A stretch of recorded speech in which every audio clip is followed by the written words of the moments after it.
મારો વક્તવ્ય ચાલુ કરતા પહેલા જ્યાં જ્યાં ગાદીએથી પધારેલ હરિગુરુ સંત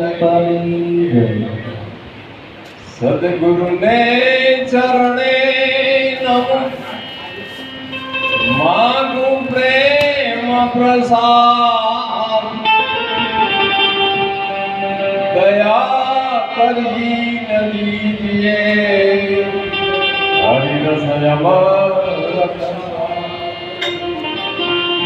ગંગા પ્રગતિ જ્ઞાનની ને સિદ્ધિ આવી છે જાઉં હતું વૈકુંઠમાં હરી પધાર્યા ઘેર સિયાવર રામચંદ્ર કી જય. આજના પાવન પ્રસંગે શંકર મહારાજ વિશે ઘણી બધી વક્તાઓએ વાત કરી. એક નિર્મળ સંત હતા અને પોતાના પરિવારમાં ભક્તિ ઉતરે એવો એમનો બહુ આગ્રહ હતો અને વાત સિદ્ધ કરી.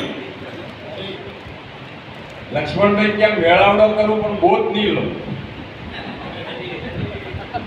વાત સાચી ખોટી? અને કેવી સદગુરુએ કૃપા કરી, કારણ કે એની ભક્તિનો પ્રતાપ હતો શંકરમાં. ફક્ત ગેરરીતિ મેં કીધી ને લખમણભાઈ એગ્રી થઈ કે ભાઈ સમજણ વગરનો મેળાવડો શું કોમનો. મેં આટલું જ કીધું. મારી પાસે તારીખ લેવા આવ્યા ત્યારે મેં આટલું જ કીધું કે તમે મેળાવડો કરો, પિતાનું વચન તો પાળો છો 100%, પણ સમજણ વગરનું શું કરવા? આ મેળાવડો શા માટે કરાવવા છે તો સમજો, કારણ શું છે? ને આમાં લક્ષ્મણભાઈ તો કે મારે શું કરવું પડે? કે તું બોધ લેવો પડે. તમે બોધ ગમે તેની પાસેથી તો કે હું અહીં આવ્યો છું તો અહીંથી જ લેવો છે. તો મેં કીધું પહેલો ઉપદેશ અને પછી મેળાવો. તો કે તારીખ કીધું પરમ દિવસે ઉપદેશ અને ચોથા દિવસે મેળાવો. એટલે ખૂબ ધન્યવાદ લક્ષ્મણભાઈને, બેનને પણ. કારણ કે ઘણી વખતે આવા પ્રસંગો ઘણા સંતોના અંદર કરવા હોય છે યોગેશભાઈ, પણ હોમ મિનિસ્ટર ના પાડે તો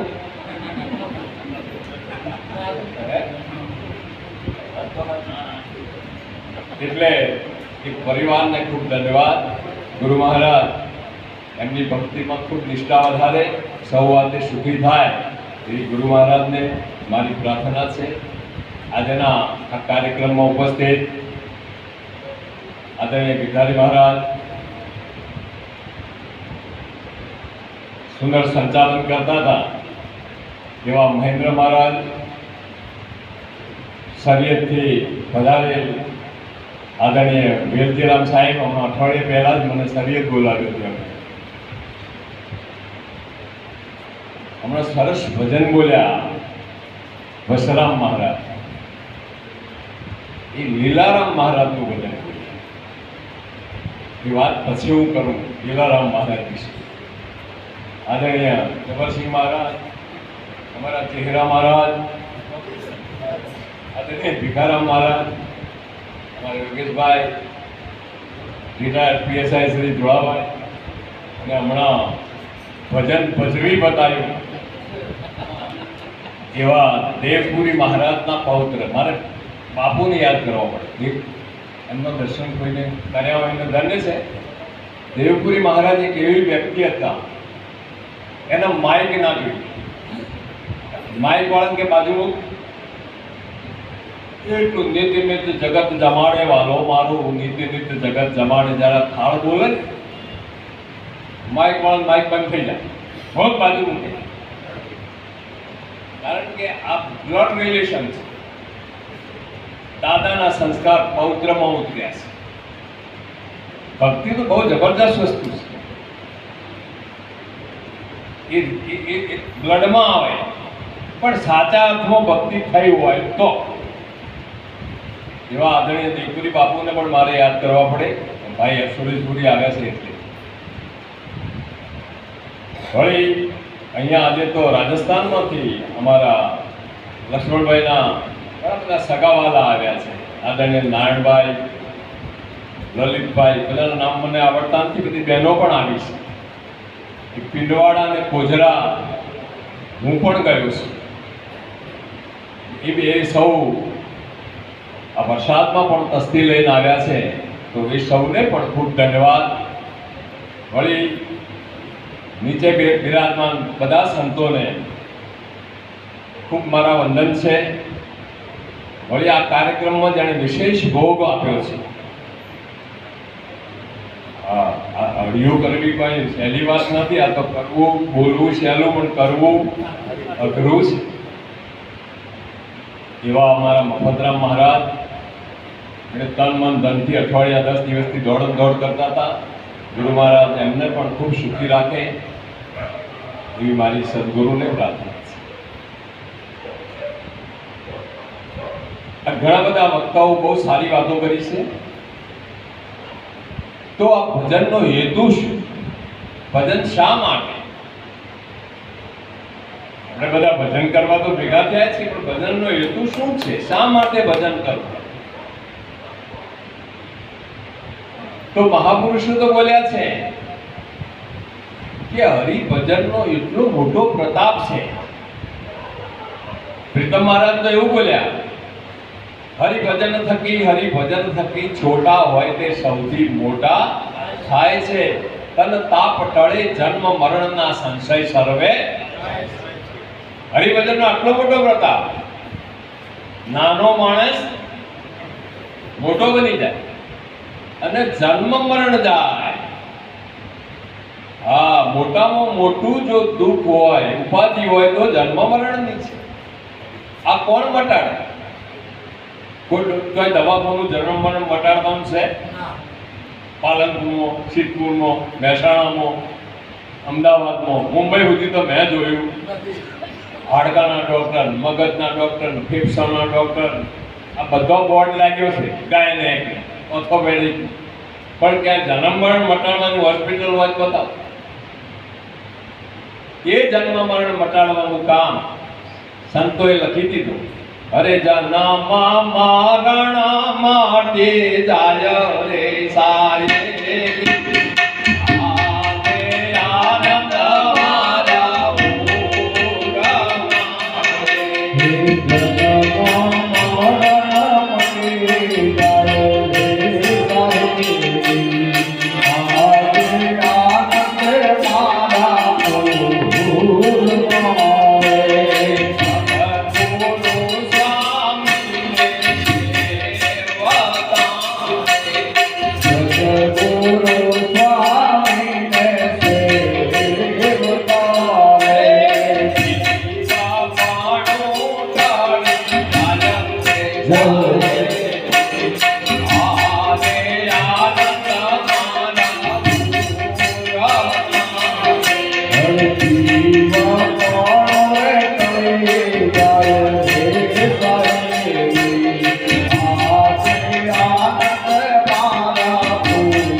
સદગુરુ સિવાય બીજું કોઈ છોડાઈ ના શકે. ભુવા મટાડીએ, જ્યોતિષીઓ, પંડિતો કોઈ ના મટાડી શકે. કેવળ ને કેવળ સદગુરુ. પણ સદગુરુને સમર્પિત થવું પડે, શરણાગત થવું પડે. તમે જો ભગવદ્ ગીતામાં પહેલો અધ્યાય અર્જુન વિષાદ યોગ, બીજા અધ્યાયમાં સાંખ્ય યોગમાં અર્જુન શરણાગત થઈ, હું તમારો શિષ્ય છું. જ્યાં શિષ્ય થયો એટલે જ્ઞાનની વાત ચાલુ કરી. સમર્પિત થવું પડે. આપણે તો શું છે, મહેંદીનો પોંદડો આંખોય રાખવો છે, કલરે લાવવો છે. મહેંદીનો પોંદડો 1 મહિનો લઈને ફરે જઈએ, બેન કલર આવે, મુઠ્ઠી લઈને ફરીએ તો કેમ? એમાં કલર નથી છે. પણ મહેંદીના પોંદડાને વટાઈ જવું, મિટા દે આપણી અસ્તિત્વ. અને પછી વાટવા વાળું હોય ને, એ બધી ગયડું માણસ હોય તો વાટવા વાળાનો પહેલો કલર આવે કે ના આવે? એમાં અમે બધા રોજ આ બધા સત્સંગમાં ઓલા ગિરધર મહારાજ બધા ફરીએ છીએ. અમે કોઈનો કલર લાગી જાય તો ધન્યવાદ છે, પણ અમે અમારો કલર પાકો થાય એટલા માટે કરીએ છીએ. અમારા કલરને પાકા કરવાનો, ભજન પોતાના માટે કરવાનું છે. પોતાને કરતા કરતા કોઈને રંગ લાગી જાય. ભજનનો હેતુ જ એ છે, ભજવું એમ થઈ જવું. વચ્ચે મેં એક વાત મૂકી દીધી આ મહારાજની કાણોદર સહેજ, કારણ કે લીલા મહારાજનું ભજન ગાય. કાણોદરમાં લીલા મહારાજ સંત હતી, મેં તો એમનું દર્શન કરેલા છે. રત્નારામ મહારાજના બોધિક હતા. રત્નારામ મહારાજ પુરુષોત્તમ બાપુ, મેં નરભેરામ બાપુ પાસેથી સાંભળ્યું છે કે પુરુષોત્તમ બાપુ કાણોદરમાં ગયા તો ત્યાં રત્ના મહારાજને ત્યાં જમવા બેઠા, તો બાપુને શાક દાળમાં લીંબુ નાખવાની ટેવ. તો એ જમવા બેઠા, બાપુએ કીધેલી વાત છે, મેં નજરે જોયું નથી, નરભેરામ મહારાજે આ વાત મને કરી. તો પેલા લીંબુ છે એટલે લીલા મહારાજનું નામ ભૂકોજી હતું. શું નામ હતું? સુચોજી. સુચાજી મહારાજ કીધું કે આ બાપુ 2 મિનિટ છો, હું લઈ આવું.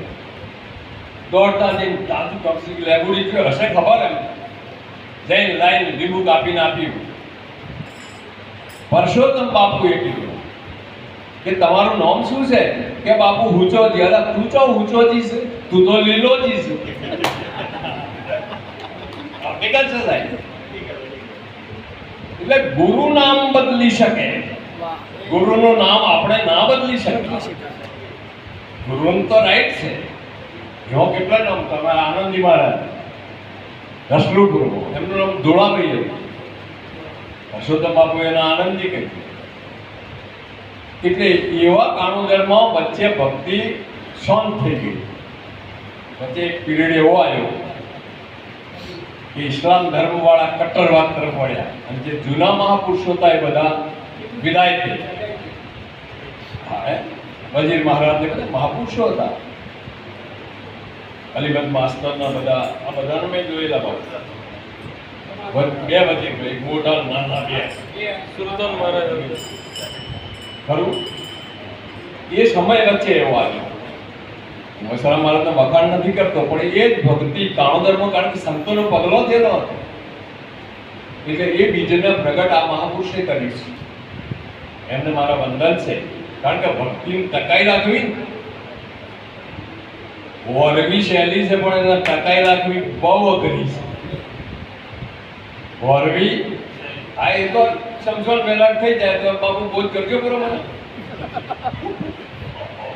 આશ્રમમાં બનાવવા સહેલા છે, પણ એને ચલાવવા બહુ અઘરા છે. ઘણા આશ્રમો બનાવવા નીકળ્યા છે, બહુ અખતરો કરવા જેવો એ તો હવે જે ચલાવતું હોય એને ખબર. એટલે ભક્તિ એ જીવનમાં ઉતારવાનો વિષય છે, અને એમાં નજીકના માણસો જ બહુ હેરાન કરે, દૂરના માણસો તો સેવા કરે, મહિમા કરે. આ તમારે અવસરમાં એવું હોય, અવસરમાં જે નજીકનો તમે પહેલો લઈ આવી દે.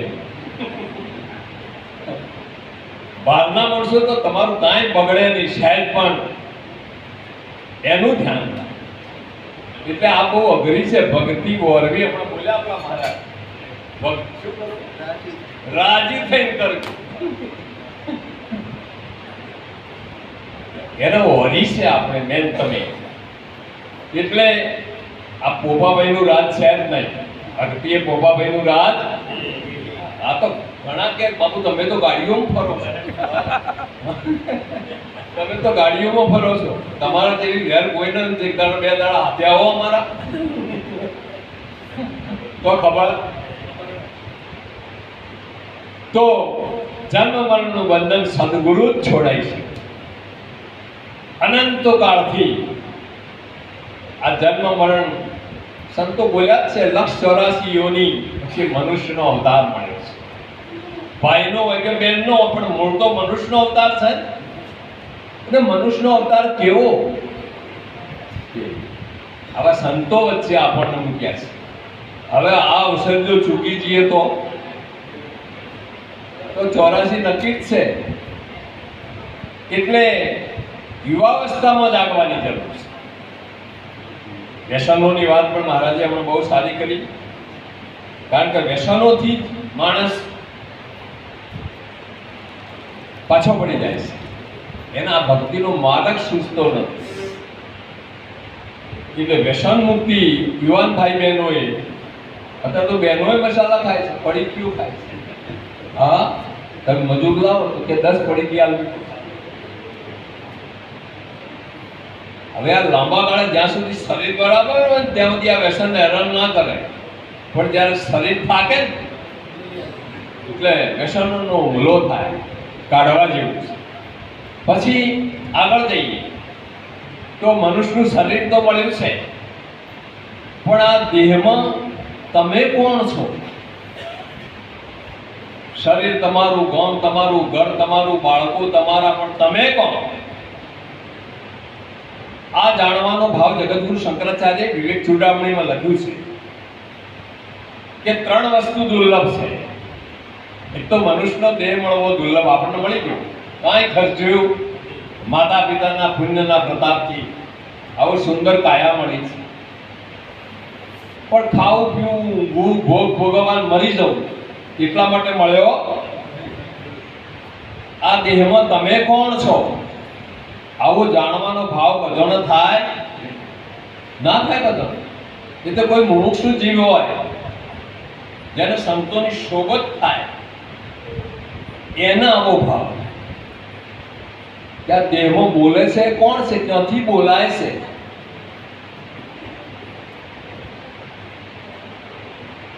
જાતે જાતે નક્કી થાય એવું કદી કોઈનાથી થયું, આપણાથી ના. હવે આવું જાણવાનો ભાવ કદી રોજ ભજનમાં જાતો હોય ને થઈ જાય. પણ આ કોણ બતાવે? કોઈ સંત સિવાય કોઈ બતાવી નહીં શકે. સંત સદગુરુ પાસે જવું પડશે, અને સંત સદગુરુ આ દેહમાં તમે કોણ છો એ બતાવશે. તમે ભૌતિકમાં પણ જુઓ, ભૌતિક વાત કરો કે કોઈના અંગૂઠાની છાપ એક સરખી નથી. વિશ્વની 10 અબજની વસ્તીમાં કોઈના અંગૂઠાની છાપ એક સરખી છે? કોઈની નહીં. લલિતભાઈ બરાબર છે? કોઈને અંગૂઠાની છાપ એક સરખી કરી, ફિંગરપ્રિન્ટ નહીં. તમે તમે જ છો, તમારા જેવું કોઈ છે જ નહીં. ભૌતિકમાં પણ આમ છે. તો હવે તમે કોણ છો? આ તો વિચાર કરવાનો કે નહીં? શરીરના દરેક અંગને તમે પૂછો તો તટ કે કાન, તો કાન એ તમારા છે, તમે કાન નથી. નક્કી થાય? કોઈ અંગ તમે પૂછી જુઓ તો નક્કી નહીં થાય કે તમે કોણ છો. સદગુરુ પાસે જઈએ તો પછી આંગળી કઈ મૂકવી પડે? નિરાંત બાપુએ લખ્યું નામ નગર નવખંડમાં નિરાંત નિર્ગુણ દેશ. નવખંડ એટલે એશિયા, આફ્રિકા, પેસિફિક એ ખંડોની વાત છે નહીં, અખંડ છે. કેવું છે? આંગળીએ મૂકવી પડે. હરિમાં હરવું, હરિમાં ફરવું, હરિમાં લાગે હાથ. કેમો કહે ક્યાં ગોતું, જ્યાં જોઉં ત્યાં મારો. આ જગત ઘાટની ઉપાધિથી અનંત ભાસે છે, પણ હકીકતમાં એક જ તત્વ છે. ઘાટની ઉપાધિથી અનેક, હા, ઘાટ કડિયા પછી નામરૂપ જુજવાન, તે તો એમનું એમ હોય. ઘાટમાં આવી એટલે વીંટી બની, પણ વીંટી નહીં હોય પહેલા શું છે? સોનું. અને વીંટી સાથે હોનું જતું રહ્યું છે, અને વીંટી ભાગી જાય તો એવું ઘાટમાં આગા પાછું થાય, પુરુષ સ્ત્રી નર નારી આ બધું ઘાટમાં આગા પાછું, હોનામાં આત્મા તત્વમાં કાંઈ આગા પાછું છે અખિલ બ્રહ્માંડમાં એક તો શ્રી હરિ. તમે જો તો ખરા સંતો કેવું બોલ્યા, અખિલ બ્રહ્માંડમાં એક તું શ્રી હરિ, જુજવે રૂપ અનંત ભાસે, દેહમાં દેવ તું, તેજમાં તત્વ તું, શૂન્યમાં શબ્દ થઈ વેદ વાસે, પવન તું, પાણી તું, ભૂમિ તું, ભૂધરા વૃક્ષ થઈ પૂરી રહ્યો આકાશ. આ સંતોની વાણી બોલ્યા, વજન સંભળાય ખરા પણ સમજાય નહીં. પાણી સંતોની છે એ સંભળાય ખરા પણ સમજાય. આપણા શાસ્ત્રકારોએ લખ્યું, વેદ ઉદદીપિન ગુરુ લિખે લાગે લૌન સમાન, બાદત ગુરુમુખ દ્વાર રહે અમૃત પે અધિકાર. શાસ્ત્રો અને સંતોના શબ્દો એ સમુદ્રના પાણી જેવા છે, સીધું પીવડાય દરિયામાં જેમ પીએ થાય. પણ એ જ સમુદ્રનું પાણી સૂર્યપ્રકાશથી બાષ્પીભવન થઈને વરસાદ પર આવે તો એમ સંતોના મુખથી આ વાત આવે તો એમાં એમનો અનુભવ હોય. પણ એ અનુભવ કેવી રીતે પકડવું? નિરાંત મહારાજે લખ્યું, અરે દિનતા રહીને રે સેવા દાખીએ રે. દિનતા, અહંકાર ત્યાં ચાલશે. આ ભજન છે ને અહંકાર મટાડવાનું સાધન છે. આ તો અહંકાર ઘણા પ્રકારના હોય. માઇક મારામાં આવી ગયું, એક કલાક બોલ કરો, આ એક જાતનું વ્યસન છે ને. રૂપનું, બળનું, વિદ્યાનું, જ્ઞાનનું, આ બધા અહંકાર છે. ભક્તિમાં જઈએ તો અહંકાર ઓછો થાવો, કારણ કે બરાબર સપાટી બરાબર ચોખ્ખી નહીં હોય તો પ્રતિબિંબ નહીં દેખાય. બરાબર ને? સપાટી, અરીસાની સપાટી કેવી જોશે? ચોખ્ખી જો. ચોખ્ખી હોય તો પ્રતિબિંબ ચોખ્ખું દેખાય. જો ચોખ્ખી નહીં હોય તો પ્રતિબિંબ સ્પષ્ટ દેખાશે. એટલે ભજન એ અહંકાર ઓગાળવા માટે છે. અને આ વાત બહુ ઝડપથી ભક્તિ માર્ગમાં વિઘ્ન રૂપ હોય તો અહમ છે. આ હું બોલું છું, તમે સાંભળો છો, આવું મને થઈ જાય થાય ને. ઘણા જણોને એવું થાય છે. અમે કહીએ હાથું, ભલે બાપુ ભલે. ઘણા તો બોલતા જણ લડવા આવ્યા, એટલે ભાઈ અમે તમારું શું બગાડ્યું? નિર્મળતા આપવી જોઈએ ને.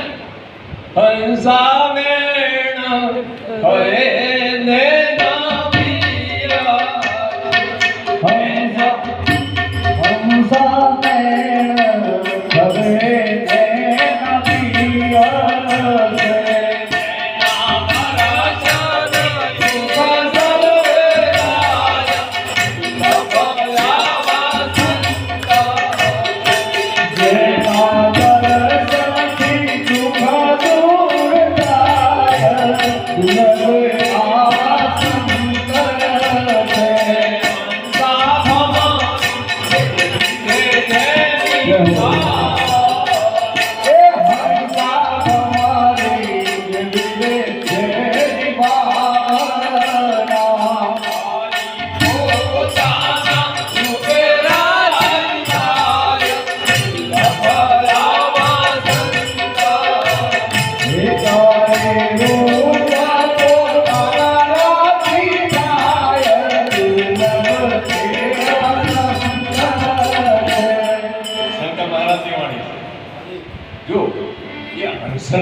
કેમ કાગડા ના કીધું?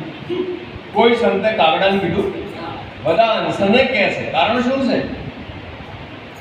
સંતોની વાણીમાં રહસ્ય હોય છે, હેતુ હોય છે.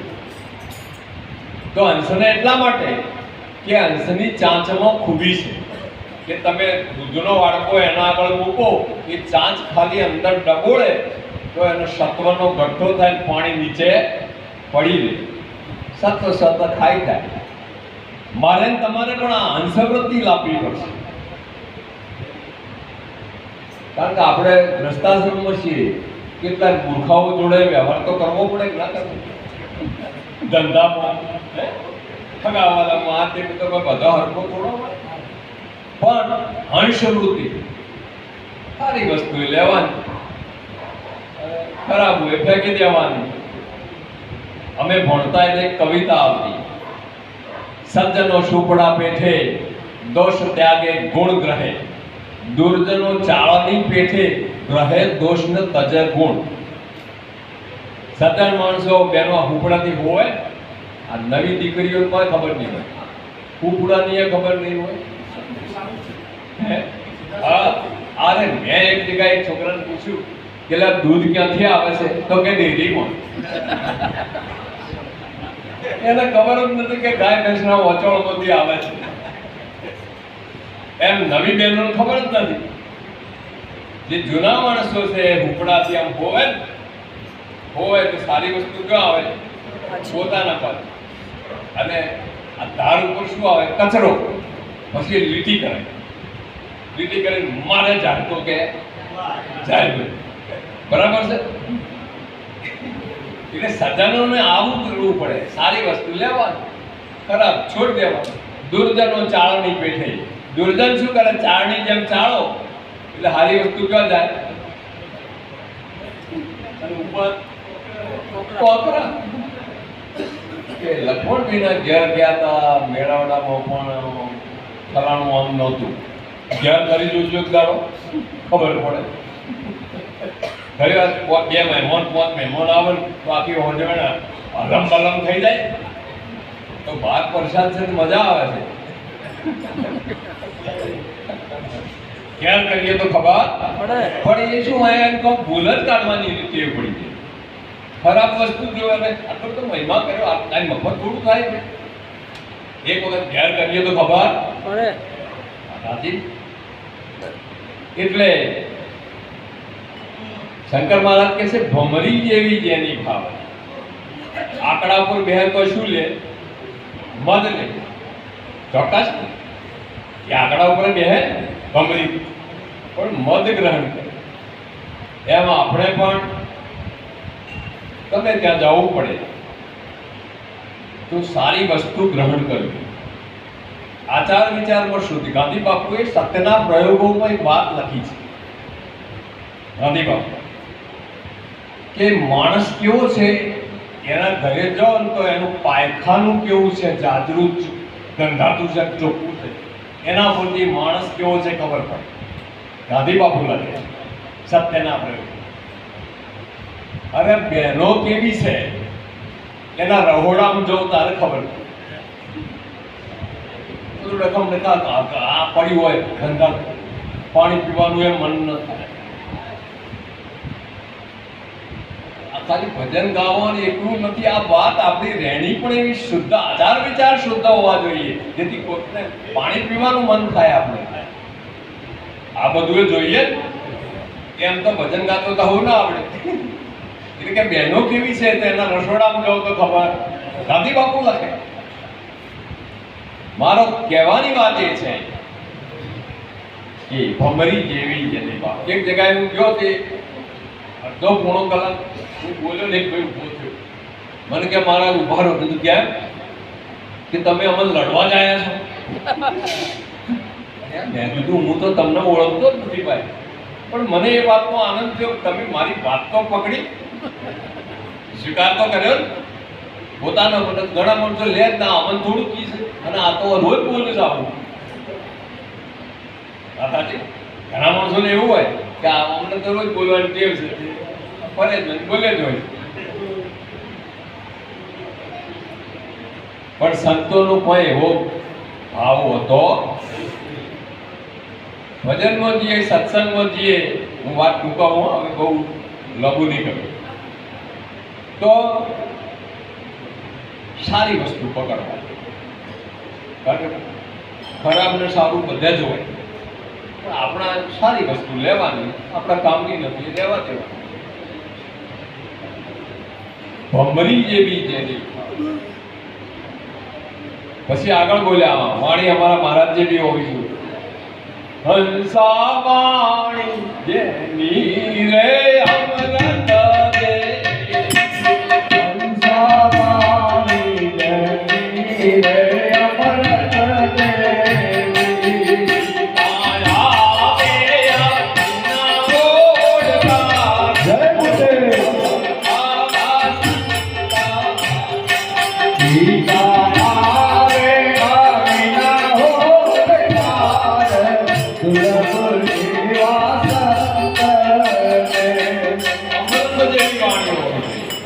ગીતામાં ભગવાન કૃષ્ણે જ્ઞાન અને વિજ્ઞાન બે બાબત સમજાય.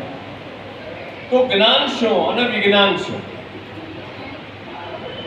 જ્ઞાન એટલે જાણવું, અને અનુભવયુક્ત જ્ઞાન એનું નામ છે. જાણીએ તો ખરા કે ઈશ્વર અણુઓમાં છે, આ સાંભળ્યું, પણ કેવી રીતે છે આ વાત અનુભવમાં લેવી એને વિજ્ઞાન કીધું. આપણા ગોવિંદરામ મહારાજે તિથિઓમાં બોલ્યા છે પ્રસાદ લઈ જ્ઞાન વિચાર, જ્ઞાન ને ભક્તિ બેને ભેગી કરવી પડે તો વિજ્ઞાન. પાછળ શાંતિ રાખો થોડી વાર. બસ હવે હું મારી વાત પૂરી કરું છું.